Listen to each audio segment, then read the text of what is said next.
예를 들면 일본의 인공위성이 지금 5대가 뜹니다.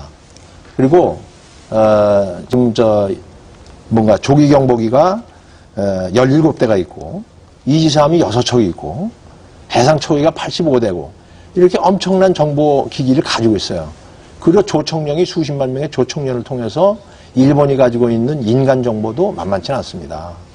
그리고 그 사람들이 가지고 있는 그런 경제력이라든지 이런 세계 기업을 통해 가지고 들어오는 정보도 많거든요. 네. 그렇기 때문에 한미연합 정보력이 상당히 우수한 편이긴 하지만 일본이 가지고 있는 정보력을 무시해서는 안 되는 거고 그걸 갖다 같이 교환해서 쓰게 되면은 대북 억지 정보를 더 보강시킬 수가 있다라는 쪽에서 한다는 거죠. 예. 아니 엊그저께 천안함 사건이 일어나고 엊그저께 연평도 사건이 일어나고 말이죠.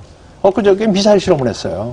그랬는데 그걸 왜 그 자꾸 북한 위협이 별로 도움이 안 됐잖아요. 일본 정보가. 오히려 저는 불량 정보가 일본 국가 목적에 맞게끔 불량 정보를 제공받아가지고 혼란이 일어날 수 있다는 얘기예요. 현 지금 미국이 갖고 있는 정보를 가지고 대한민국의 이 대북 정보는 그리고 우리가 갖는 정보 가지면 되는데 또 하나 어떤 식 역설적인 문제가 되는 거 아닌가. 자, 때문에 일본 보고 군비를 더 확장하라. 이렇게 돼버려요. 그러면 이 사람도 더 만들라. 잠수함도 더 만들라. 이렇게 논리가 빠져버리거든요. 그래서 지금 문제는 일본은 오히려 이 과거처럼 전수 방위 체제로 가고 평화법에 맞춰서 가고 다시 이 군사 재무장을 우리는 반대하고 있지 않습니까? 일본 궁에서 양심정사를 반대하고 있고, 네. 그래도 지금 그러시려면 일본 보고 너희들 빨리 군비 확장해서 정부를 더 많이 달라 이런 꼴이 돼버려요. 그러니까 우리가 일본의 군사무장을 부추기는 꼴이 된다는 얘기예요. 아니, 예를 들면은요, 네. 그 81년도에 예를 들면은 칼기 격추 사건이 있었습니다. 사린 쪽에서. 87년도에 김현희가 타고 오던 그런 대한항공이 또 이제 폭파가 된 것 같은 게 있었어요. 네. 그런 정보 같은 것은 일본이 제일 빨리 파악을 한 겁니다. 예를 들면. 신호 정보를 통해서 확인을 하고 인적 정보를 통해서 확인한 겁니다. 패스포드가 위조가 됐다. 그리고 지금은 교류가 안 되니까 최근에 있었던 핵실험에 관계된 거, 미사일 실험에 대한 거를 일본이 얼마만큼 가지고 있는 거는 제가 잘 모르죠. 교류를 안 해봤으니까. 그러나 이러한 북한의 핵위협이라든지 이런 위협들이 점점 더 증대되고 있는 상황이기 때문에 우리의 정보력을 가지고 있는 것만 가지고 아니라 더 보강했으면 좋겠다는 그런 생각 속에서 한다는 겁니다. 예. 그러니까 이것은 필수 조건이라기보다는 있으면 더 좋은 이런 식인 거다는 제 말씀인 거죠.